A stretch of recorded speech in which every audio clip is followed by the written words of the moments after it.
Intinya pasar modal itu adalah di mana perusahaan itu apa menawar, saya bukan menawarkan dia, listing di Bursa Efek Indonesia, ya, Bursa Efek Indonesia, dan statusnya terbuka, ya. Jadi kalau perusahaan itu ada dua jenis, ya. Yang satu adalah perusahaan tertutup, ya. Perusahaan tertutup berarti saham-sahamnya itu tidak diperjualbelikan lewat pasar terbuka, ya. Jadi lewat sistem tertutup, ya, negosiasi. Tapi yang satunya lagi adalah jenis perusahaan PT yang terbuka, ya. Jadi ininya gini, ya, Bang. Perusahaan itu harus menjaga, ya, karena perusahaan terbuka, ya, supaya tidak di hijack. Di hijack itu diakuisisi atau dibajak, ya, oleh perusahaan lain, ya, pada waktu harganya turun, ya. Nah, jadi contoh, ya, misalnya perusahaan A, ya, perusahaan A itu harganya 50.000 lah satu sahamnya, ya, dan totalnya saham itu mungkin 2 juta 2 juta saham, ya. Jadi dihitung sendiri, ya, misalnya 2 juta kali 50.000 saham, ya, berarti total nilainya perusahaan itu pada waktu dibeli, kalau mau diakuisisi, ya, 50.000 kali 2 juta itu sangat besar, ya, mungkin triliunan, ya. Tapi perusahaan lain itu lebih mudah kalau mengakuisisi, ya, perusahaan, ya, yang diincar, ya, itu dengan cara dia uh, posisinya waktu turun harganya, ya. Pada waktu harga turun, ya, itu adalah kondisi riskan, ya, bagi setiap perusahaan apapun, ya, apalagi terbuka, ya, untuk dibeli, ya, dibeli atau di istilahnya dibeli, ya, tapi istilahnya di diambil diambil alih, ya, oleh perusahaan lain dengan cara apa? Dengan cara membeli saham mereka, ya, saham mereka pada waktu murah, ya. Ya, gitu, misalnya dari 50.000 itu, ya, sampai turun jadi 1.000, mungkin enggak? Mungkin, ya, karena semua itu perusahaan terbuka itu bagaimanapun nanti fundamentalnya itu yang mempengaruhi, ya, selain fundamental dan faktor isu lain, ya, isu lain yang eksternal, ya, itu juga berpengaruh pada perusahaan apapun, ya, baik tertutup maupun terbuka, ya. Ya, kalau perusahaan itu dikatakan baik, ya, pada waktu harga sahamnya itu baik yang tertutup maupun harga sahamnya yang perusahaan terbuka itu akan naik, ya, akan naik sehingga definisinya itu para pemilik kekayaan, ya, para pemegang kekayaan baik yang saham, ya, itu akan semakin kaya, ya, dengan naiknya pelipat gandaan harga sahamnya, ya. Kedua, kebalikannya, kalau harganya turun, ya, maka kekayaan para pemegang sahamnya atau pemilik perusahaan tersebut akan miskin, semakin turun miskin, ya, dengan harga saham yang semakin turun di bursa efek, ya, itu. Jadi salah satu dari corporate action itu, ya, salah satunya adalah aksi perusahaan, ya, untuk mengembangkan perusahaan, ya, terus menjaga perusahaan supaya tidak diakuisisi, ya, dan lain-lain, ya, ininya gitu. Apa itu corporate action, ya? Jadi bahasa Indonesia adalah aksi korporasi, ya. Jadi corporate action adalah tindakan yang dilakukan perusahaan publik, ya, tapi perusahaan private pun juga sama, ya, untuk menjaga supaya tidak diambil alih perusahaan lain, ya. Di perusahaan publik yang bertambah langsung pada struktur modal, ya, kepemilikan atau nilai saham perusahaan tersebut, ya. Tindakan ini umumnya memerlukan persetujuan dari rapat umum pemegang saham, ya. Tapi saya hanya baru membahas satu sisi, ya, pada waktu itu harganya turun, ya. Itu nanti solusinya adalah buyback ya, membeli kembali saham-saham yang turun ya supaya semakin tidak turun ya, kayak gitu. Kemudian setiap corporate memiliki implikasi signifikan terhadap portofolio investor dan memerlukan pemahaman mendalam untuk pengambilan keputusan investasi yang tepat ya. Jadi contoh ya, ini contoh. Jadi corporate action adalah yang pertama apa, dividen ya, kebijakan dividen ya. Kemudian right issue ya, kemudian apa, warrants ya. Kemudian terus apa, mengubah struktur ya, stock split ya, reverse ya, split dan perubahan nilai nominal menyesuaikan suatu saham. Ini secara teorinya sulit ya, tapi yang kalau dijelaskan nanti apa, produk gampang, semakin gampang ya. Kemudian restrukturisasi adalah merger, akuisisi, delisting, spin off ya, dan transformasi fundamental perusahaan ya. Jadi kita nanti sama-sama belajar, tapi intinya supaya apa, harga sahamnya tidak jatuh turun ya. Yang kedua, dan nanti kita belajar yang lainnya juga, sebentar, dividen ya. Kenapa kok dividen sangat berpengaruh pada perusahaan terbuka ya? Dividen kok sangat berpengaruh penting sekali pada perusahaan terbuka ya, atau pada perusahaan apapun ya. Karena kenapa ya? Tujuan dari investor, setiap pribadi investor, dia menanamkan investasi mereka ya, dan dengan membeli saham untuk mendapat apa, benefit atau pengembalian ya, atau pengembalian dari uang investasi mereka ya. Nah, itu salah satunya adalah lewat kebijakan dividen atau dividen polisi dividen ya, dividen policy ya. Bisa apa, dia nanti di rapat umum pemegang saham kayak misalnya apa, Indofood ya, itu untungnya labanya yang setahun kemarin ya, yang akan dibagi itu labanya total itu misalnya 256 triliun ya. Nah, sedangkan yang akan dibagikan apa dalam bentuk dividen tunai rupiah ya, itu misalnya apa, 80 triliun ya, berarti hampir sepertiga ya, sepertiga atau 30% ya dari labanya PT Indofood itu dibagikan secara adil ya, apa, per sahamnya itu totalnya apa, hampir 30% ya, berarti kebijakan dividen perusahaan Indofood itu 30% ya. Untungnya kenapa ya? Karena setiap investasi pasti ada misalnya sesi itu pada pada waktu perusahaan itu sudah laba ya, mungkin dalam satu sampai 2 tahun perusahaan itu berdiri, mereka belum menghasilkan laba ya, tapi begitu perusahaan itu sudah melalui fase apa, memulai ya 1 sampai 4 tahun ya, dia akan berkembang menghasilkan laba. Para pemilik atau para pemegang kekayaan ya, saham itu apa, baik pengurus maupun apa yang pasif ya, itu menghendaki mereka memperoleh manfaat dari labanya ya, sehingga apa, ini dividen apa, polisi ya atau kebijakan dividen itu memberi sinyal yang positif ya, sinyal yang positif, signaling positif ya. Tadi kan di akuntansi itu nanti kalau transkripsi nanti ada signaling apa, teori signaling ya, positif atau teorinya negatif ya. Itu salah satu dari kebijakan dividen, sehingga apa, perusahaan yang dianggap apa memberikan dividen yang besar ya, itu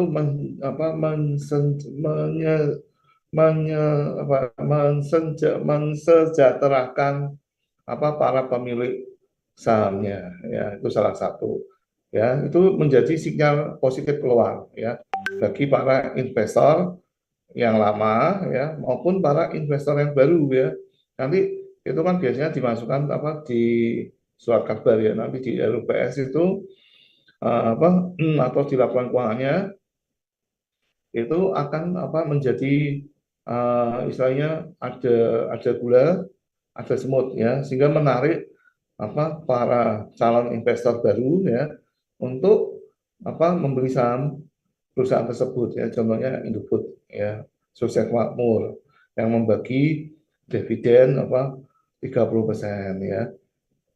Apakah ada dividen lebih besar lagi? Ada ya, contohnya Bank Mandiri ya. Bank Mandiri adalah bank pemerintah ya, plat merah ya.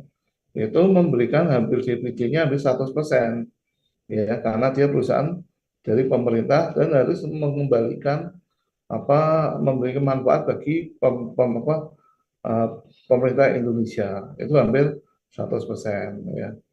Ya, plus minus ya, ini plus minus. Terus kemudian BRI, kemudian apa BNI juga apa kalau yang punya pemerintah hampir memberikan apa dividen yang lebih besar ya. Nah, tapi ada juga teori ya yang menganggap dividen itu apa tidak terlalu penting ya. Kenapa? Karena kalau perusahaan terlalu membayar dividen terlalu besar ya, maka perusahaan tersebut dianggap apa tidak punya visi ke depan ya untuk mengembangkan perusahaan itu lebih besar lagi ya. Kenapa? Karena uang dividennya itu bisa untuk membangun cabang-cabang atau mesin-mesin ya, mesin-mesin baru ya untuk apa meningkatkan laba ya. Nah, kayak gitu. Tapi ada juga pendapat dividen itu adalah apa keuntungan yang pasti ya, yang pasti sudah diterima oleh investor ya, istilahnya apa the bird in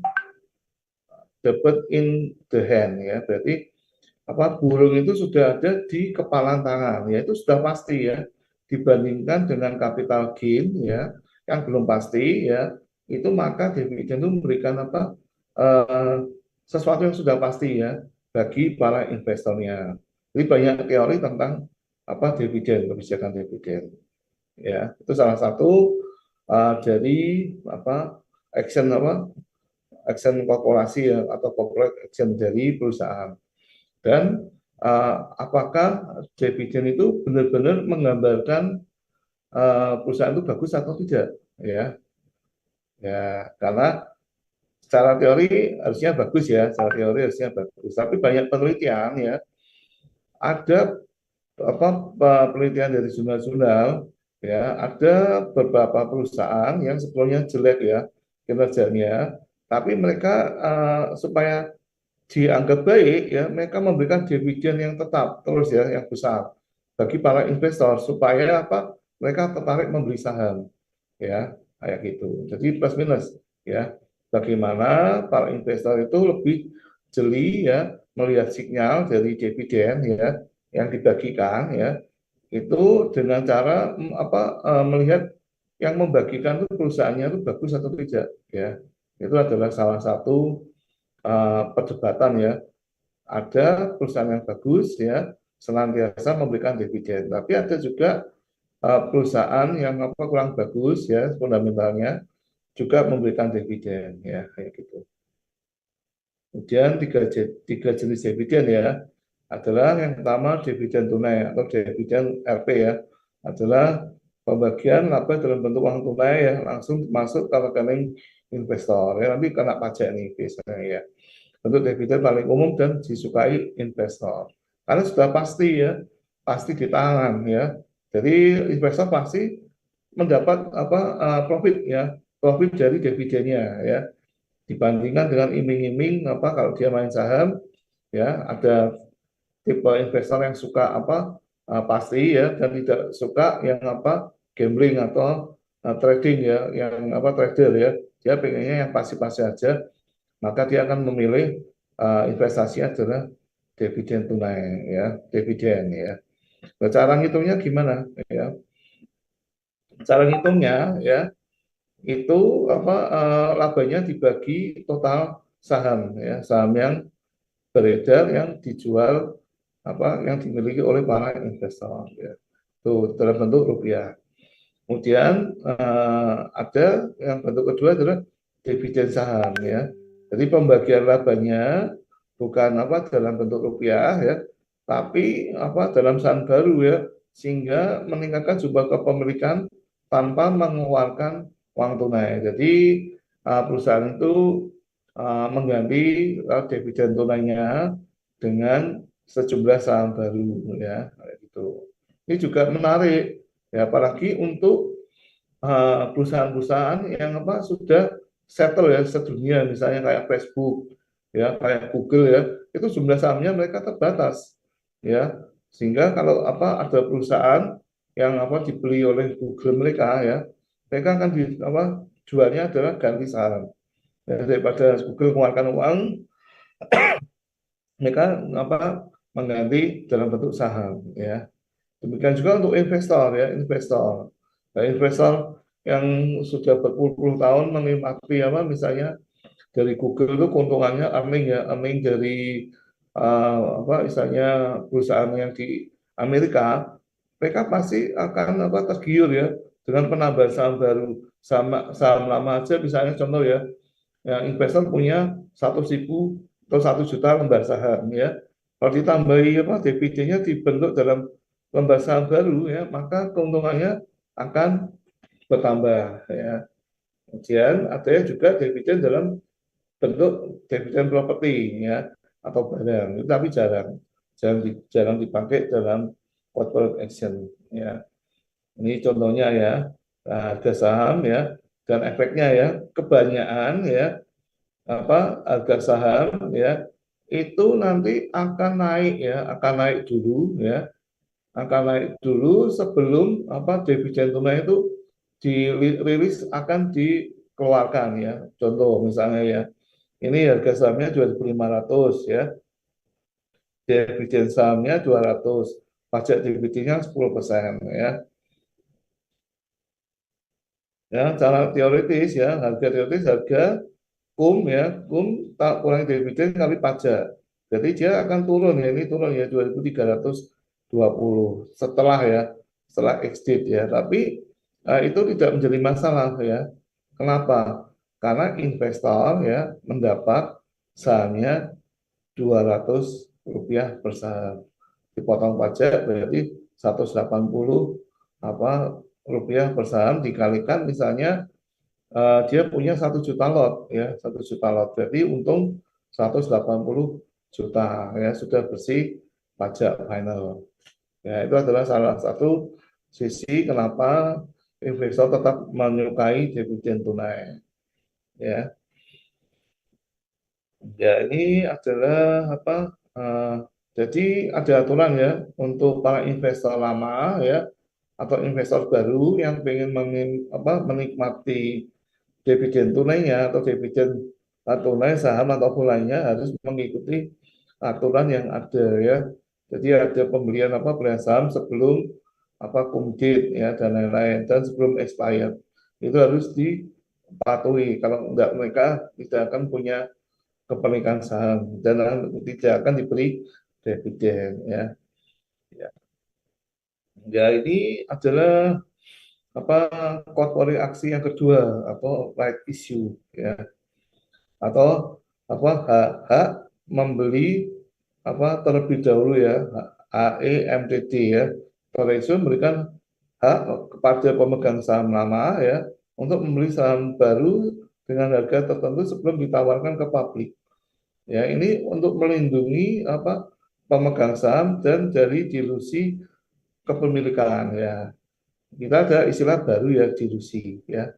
Dilusi itu apa ya? Nah, dilusi itu ininya gini ya, sesuai hukum penawaran dan permintaan ya.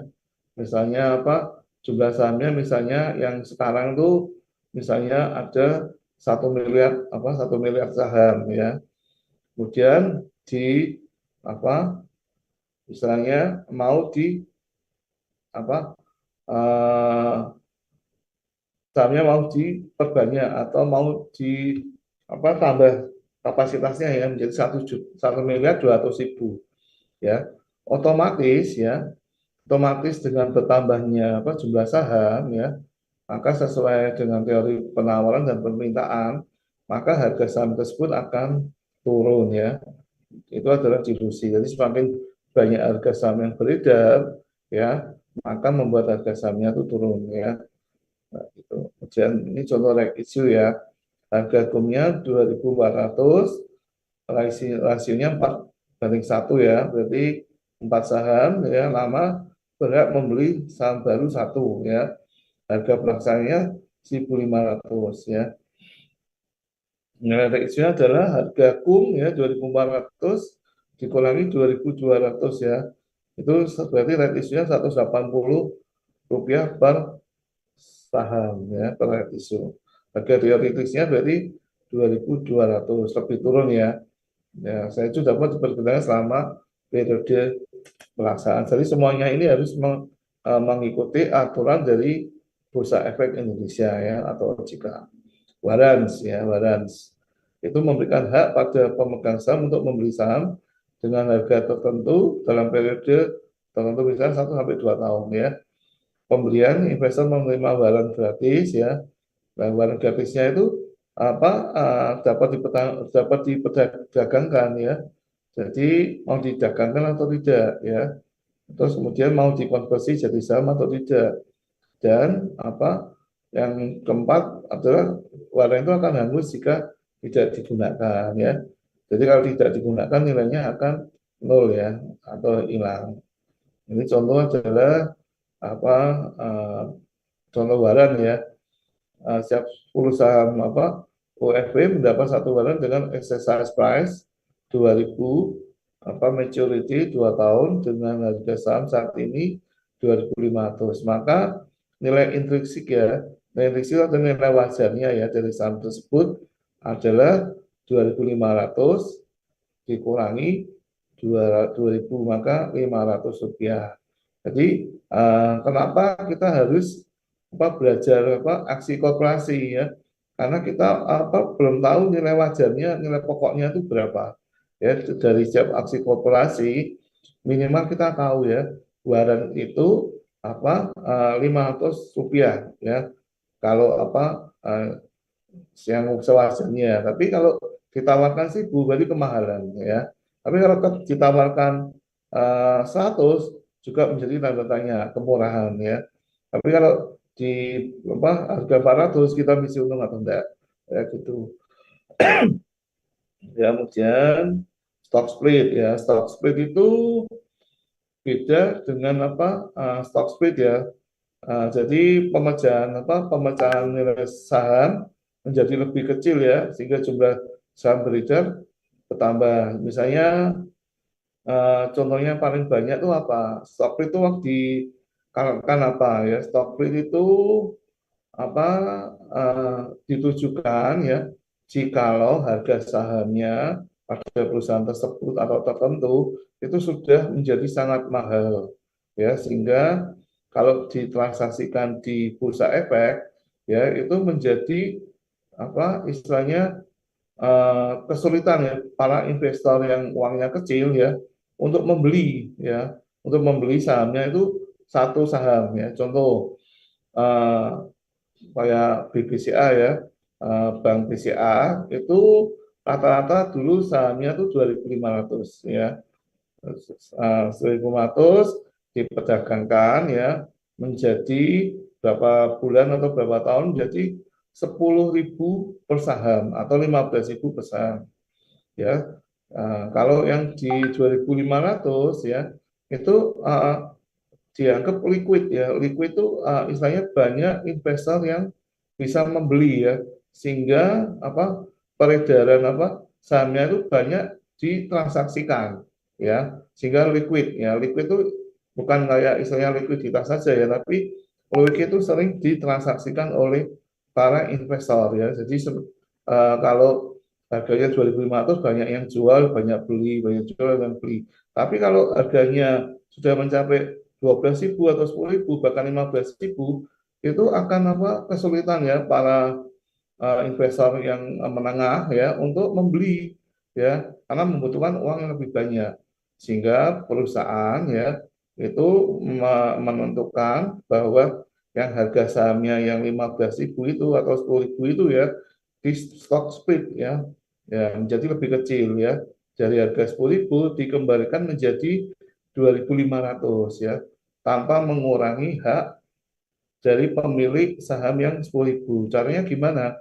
Ya, yang dari misalnya saya punya 10 saham yang 10 apa satu saham ya yang dari 10.000 ya mau di stock split menjadi 2.500, maka otomatis saham saya dari apa tadi berapa 1.000 ya, 1.000 dengan harga 10.000 ya mau di stock split menjadi harga 2.500, berarti saham saya apa menjadi 4 kali ya, 4 kali berarti 4 kali 4.000 ya, 4.000 saham dengan harga 2.500 ya, kayak gitu. Jumlahnya apa jumlah sahamnya bertambah nggak bertambah ya, tapi nilainya akan turun ya. Kenapa? Karena sesuai hukum penawaran dan permintaan, kalau semakin banyak penawaran atau jumlah barang yang beredar, maka harganya akan semakin turun. Tapi hanya untuk sebentar aja ya, demi apa tujuan dari bursa efek ya, untuk membuat apa transaksi di bursa efek itu terjangkau, maka apa ada aturan apa harus apa di stock split ya, supaya bisa menjadi liquid transaksinya. Itu latar belakangnya ya. Soalnya ini ada harga lebih terjangkau ya, sehingga mudah investor apa jual beli ya, kemudian meningkatkan liquid ya. Liquid itu bukan likuiditas, tapi liquid itu sering ditransaksikan dan menarik investor baru ya. Investor baru menyarinya harganya sudah di stock split murah dan juga sudah turun ya, itu yang diincar oleh para investor baru ya. Jadi investor baru dengan metode ini gimana ya, jadi mencari harga waktu turun ya. Jadi kalau saudara sebagai apa besok apa main apa saham ya, ikutilah apa setelah harganya apa di stock split itu pasti turun, turun waktu lama ya, turun lama. Nah itu waktu turun lama saudara paling bawah itu saudara beli, itu harga paling murah ya. Satu saudara tunggu misalnya kayak punyanya BBCA atau Mandiri ya, 1 tahun atau 2 tahun sudah untung mungkin apa ratusan persen atau ribuan persen ya, kayak gitu. Tujuannya itu menarik investor baru untuk membeli pada harga lebih murah ya, dengan histori perusahaan yang melakukan stock split itu pasti cenderungnya harganya lebih turun setelah stock split ya. Oke, nanti stock split itu bedanya sama apa nanti yang stock split itu nanti apa berlawanan dengan buyback ya. Kalau buyback itu harga sudah turun dibeli oleh perusahaan ya. Nanti kita ada lanjutnya nanti ya. Yang stock split ya 10.000, nilai nominalnya 1.000 ya, maka kepemilikannya dikalikan 10 ya. Ya 10.000 menjadi 1.000, maka apa investasinya juga apa sama ya, sama ya. Ini saya salah pada ya. Harga teoritis 10.000 ya, data setelah subspeed 5.000, berarti nilai sahamnya separuh ya, kalikan dua ya. Nilai maka benar benar ya, kalikan apa? Kalikan dua jumlah sahamnya. Tapi rumusnya harga teoritisnya harga lama dibagi selalu sama aja 5.000 ya, sama aja ya. Ini reverse stock split ya, adalah kebalikannya dari stock split ya. Menggabungkan beberapa saham menjadi satu saham dengan nilai nominal lebih besar ya. Ini biasanya dilakukan perusahaan dengan harga saham terlalu rendah ya, untuk meningkatkan persepsi nilai nilai saham, harga saham ya, dan memenuhi persyaratan bursa. Nah, reverse stock split itu untuk apa? Perusahaan ya yang dianggap tidak laku, karena image investor itu kadang gini ya, ada harga yang sudah terlalu tinggi tetap diincar ya, tetap dibeli ya. Tapi kalau harga terlalu murah cuma paling Rp50 atau gocap ya, atau cepek Rp100 itu tidak dianggap ya. kayak itu. Dia reverse stock split kebalikannya ya, dari Rp200 di reverse menjadi 5:1 ya. Berarti harganya menjadi 5 kali lipat ya. Otomatis sahamnya juga berubah menjadi lebih kecil ya, lebih kecil. Karena harga sahamnya dibuat lebih naik ya. Dan ini apa ini enggak netol. Sebentar. Perubahan nominal ya. Nah, ini semuanya ada aturannya ya. Ini merger dan akuisisi ya. Ya kenapa tuh harus ada merger dan akuisisi ya. Di dunia akuntansi nanti ada di akuntansi keuangan lanjutan satu, akuntansi keuangan lanjutan satu, dan akuntansi keuangan dua ya, merger dan akuisisi. Jadi kalau di istilah akuntansi itu namanya kombinasi bisnis ya, kombinasi bisnis. Ya, merger adalah dua atau lebih perusahaan ya menjadi satu entitas baru. Ya, perusahaan lama bubar dan terbentuk perusahaan baru ya. Kemudian konsolidasi ya adalah penggabungan beberapa perusahaan menjadi satu perusahaan yang lebih besar dengan identitas baru ya. Dan akuisisi, satu perusahaan membeli mayoritas atau seluruh saham perusahaan lain. Perusahaan target tetap beroperasi sebagai anak perusahaan ya. Ini adalah akuisisi atau kombinasi bisnis ya, penggabungan usaha. Nanti di akuntansi nanti semester berapa ya? 4 dan 5 nanti saudara akan dapat ya akuntansi keuangan lanjutan satu atau dua. Nah, saya itu yang masuk kombinasi bisnis ya. Kemudian buyback ya, buyback pembelian kembali saham ya. Buyback intinya ya supaya perusahaannya itu tidak diambil alih atau dibeli oleh perusahaan lain dengan harga saham yang serendah-rendahnya ya. Intinya menjaga supaya harga saham itu tetap di atas target ya, supaya tidak gampang diakuisisi ya atau dibeli diambil alih oleh perusahaan lain. Ya kenapa? Kalau perusahaan diambil alih pada posisi harga paling rendah, dia akan rugi ya karena pemilik kekayaannya akan turun semua ya. Tapi kalau perusahaan itu akan dibeli pada harga setinggi-tingginya, akan membuat perusahaan pemilik kekayaan atau pemilik sahamnya itu menjadi tambah kaya ya. Ya, itu. Bebek itu kenapa ya? Pada waktu harganya itu sudah turun 30% ya. Misalnya harganya 100.000 ya. Turun terus dari 90.000 turun jadi 80.000. Kemudian turun dari 70.000 ya. Maka perusahaan itu akan melakukan buyback ya. Yang pertama tujuannya untuk apa? Supaya membuat investor itu tidak ragu ya untuk istilahnya jangan menjual sahamnya kembali ya. Itu jaminan dari perusahaan menunjukkan kalau perusahaan itu mesti punya uang ya, buyback ya. Buyback itu istilahnya perusahaan dalam kondisi yang sehat ya.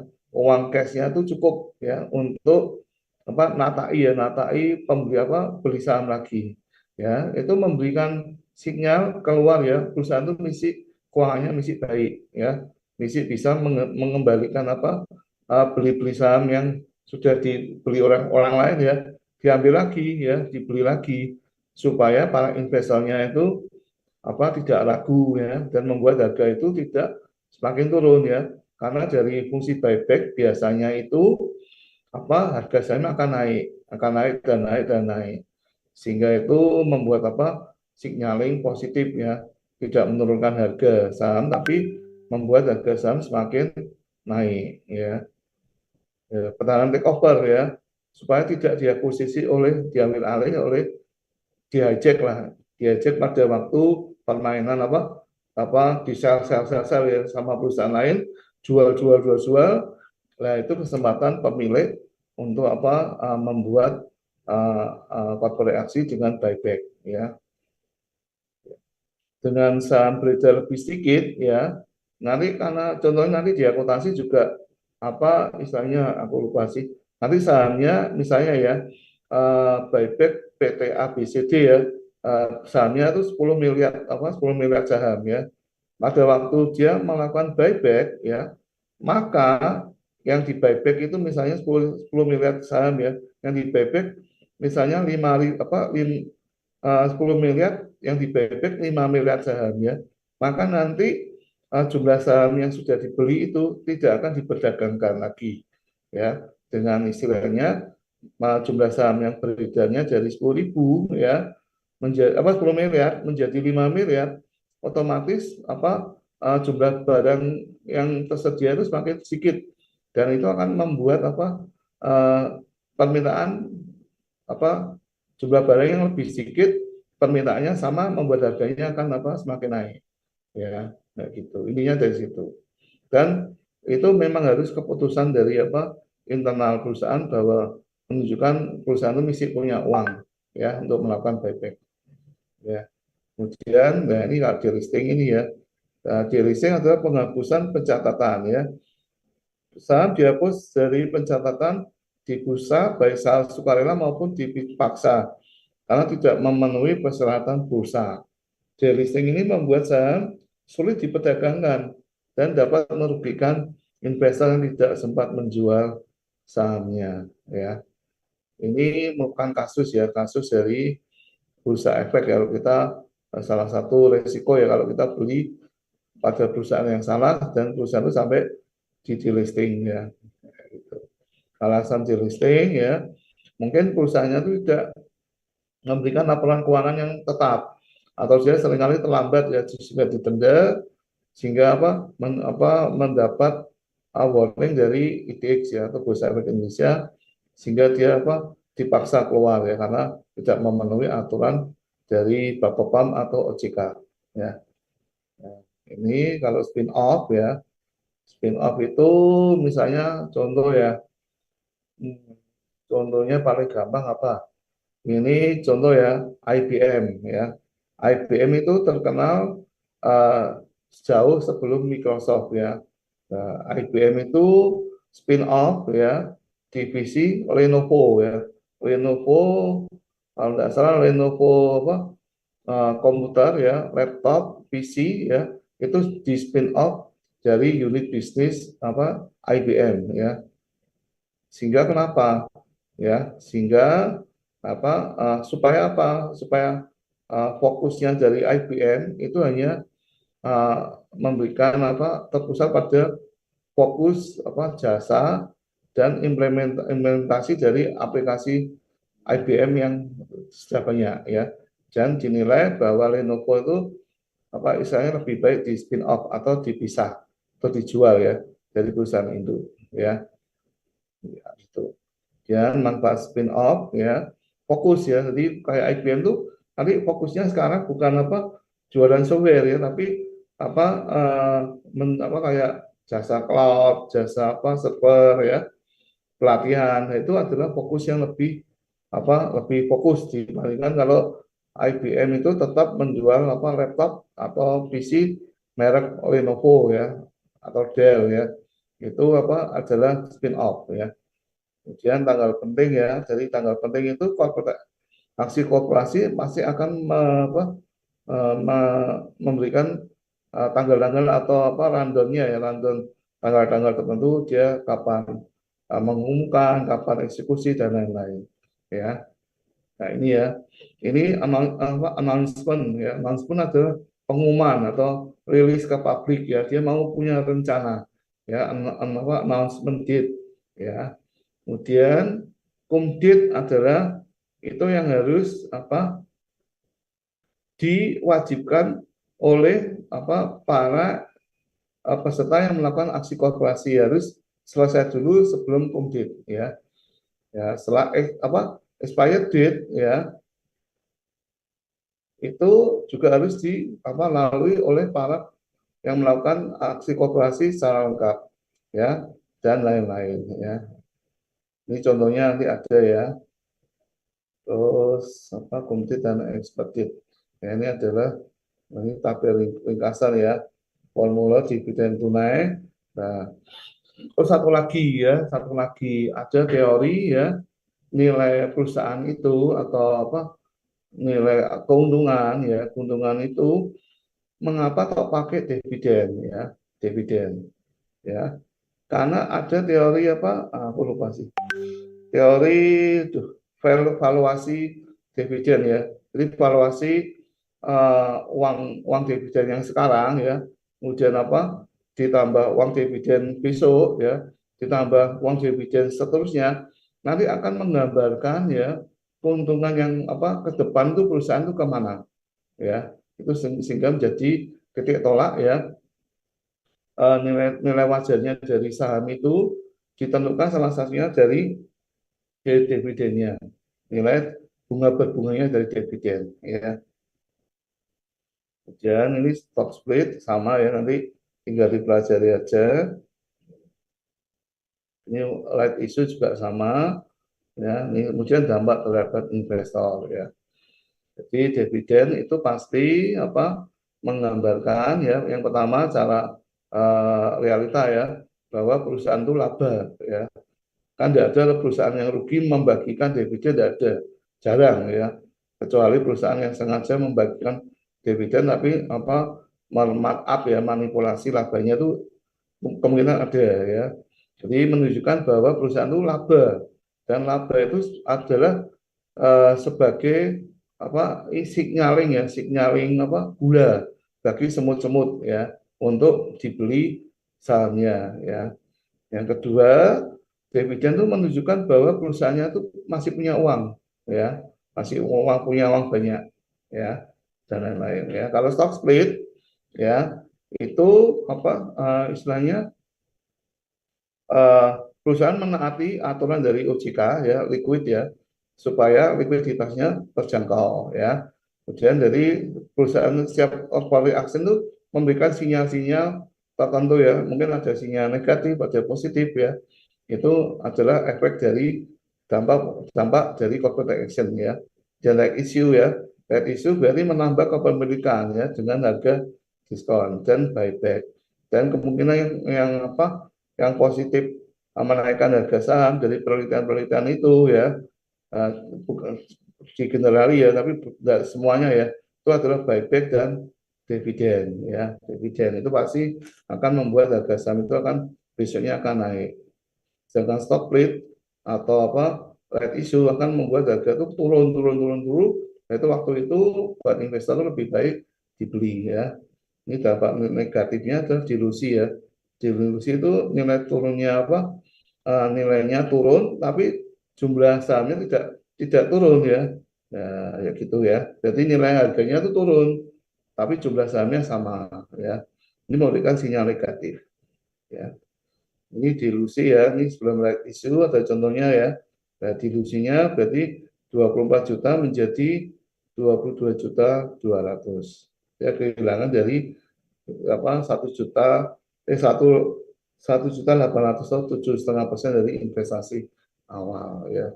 Jadi kalau saudara punya saham ya, terus melihat peluang-peluang dari perusahaan-perusahaan ya, nah apa, perusahaan-perusahaan saat ini harus apa, dipelajari dulu ya. Kemungkinan-kemungkinan yang sering terjadi, perusahaan-perusahaan waktu apa, RUPS ya, itu menggunakan right issue jadi beli ya, nunggu dulu harganya semakin turun-turun baru dibeli ya. Demikian juga buyback. Kalau buyback itu biasanya ada perusahaan yang sudah apa, buyback belum tentu harganya naik, dia melakukan buyback sampai 3 kali ya, dan itu pasti naik. Kenapa? Karena apa, jumlah sahamnya pasti berkurang ya. Ya itu akan membuat harga itu semakin apa, membuat menarik ya, interest ya, kayak gitu. Ini contoh-contohnya ya, dan lain-lain ya. Ini contoh dari Unilever atau dari BCA, dan semuanya nanti mengarahnya ke strategi manajemen atau investment strategi ya, dan lain. Ini yang harus diperhatikan ya, tanggal-tanggal atau istilah-istilah sebelum apa dan sesudah melakukan apa, corporate action ya. Ya, kira-kira gitu. Apa ada pertanyaan dari apa dosen cabang mahasiswa? Tuh, tuh, tuh. Untuk Majapahit belum ada Pak Bambang. Oke, di sini nambah.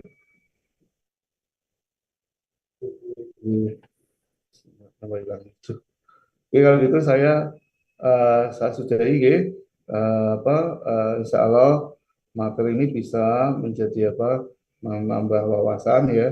Jadi aksi-aksi korporasi karena di Mutasekom itu belum punya bursa apa pojok bursa efek ya. Kalau di program minggu lain itu apa ada pojok bursa efeknya. Sehingga apa salah satu apa lulusan apa profilnya itu dari accounting adalah mungkin menjadi apa analis dari pasar modal ya kayak gitu Bu. Oke, saya izin dulu, saya mohon maaf jika ada kesalahan. Saya pamit dulu. Wassalamualaikum warahmatullahi wabarakatuh. Waalaikumsalam warahmatullahi. Jadi Bu, jadi Terima salam kasih Bu. Pak Bambang, Bu Dewi. Bu, Bu, Bu,